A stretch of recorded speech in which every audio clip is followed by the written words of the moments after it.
এই দেখো বর্ষাকালে এটা কি রান্না করেছি না আমাদের বর্ষাকালে এটা রান্না ঝোল রান্না আম আম আম মাখা করেছে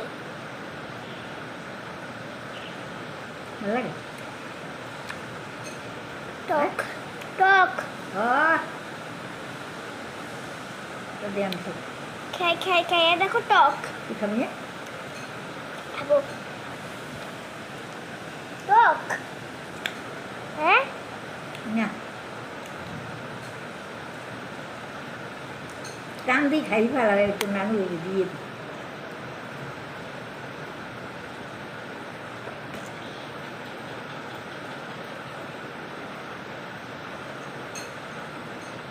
दें बारे मोबाइल जो है